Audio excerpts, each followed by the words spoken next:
Alright, we're back. We have the same clothes on as last time.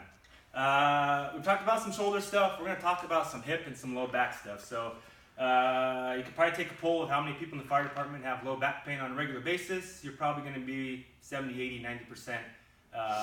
And a lot of people don't realize that a lot of low back pain is associated with things that are offset in the front of your body. So tight hips, tight hip flexors, things like that. So we're going to show you a couple stretches to loosen up, all right? We'll show you how to do them, and then we'll show you how to modify them if you can't get into the ideal position, all right? So the first one we're going to go over is called the saddle position. So Ryan's going to get down on his hands and knees.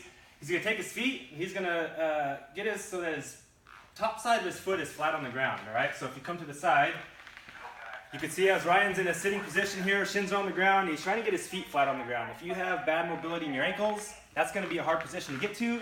You might take an ab mat, stick it under your ankles, it makes it a little bit easier, all right? From here, the ultimate goal is to lay all the way back so the back is on the ground.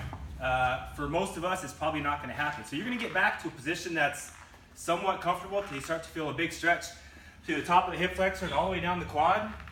You're going to relax when you get back, let your head fall back, brace yourself with your arms. If you want to get back further, but you can't quite get all the way to the ground, you can take a ball, you can slide a ball behind your back, and you kind of get into that same position. It gives you something to rest against so all the pressure is not on your legs, all right? So you're going to spend 1, 2, 3, 4 minutes here, depending on how you feel. You might spend a minute here, get up, kick your legs out for a second, let your ankles relax, then try to get back to that position. But we're going to spend a couple minutes there, all right? That's called the saddle. It's really fun, all right? Next one, we're going to come over to the wall. We're going to do what's called a wall stretch. So more anterior chain stretching, hip flexor, quad, all those muscles in there. You're going to get yourself so that your knee is all the way flat against the wall and your shin's flat against the wall. Ideally, this wall comes straight down to the ground. We have a little lip here, so we're a little bit away from it. But you want to get that shin flat against the wall, get the top of your foot against the wall.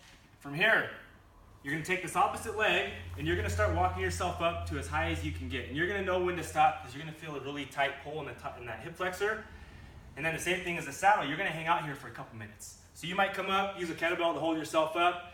You're trying to stay nice and relaxed in your upper body and letting that stretch happen in the legs. So after a minute or two, you might be able to get up a little bit higher, push yourself further back against the wall. The ultimate goal is to get your back flat against the wall with your foot. For a lot of us, myself included, it's not going to happen right now. But you'll spend a couple minutes on one side, a couple minutes on the other. Having an ab mat on the ground is kind of nice, keeps your knee from getting mashed into the concrete. But if you spend 2, 3, 4 minutes in the saddle, 2, 3, 4 minutes in the couch stretch, it's going to do wonders for low back pain, front and side pain, and all that stuff.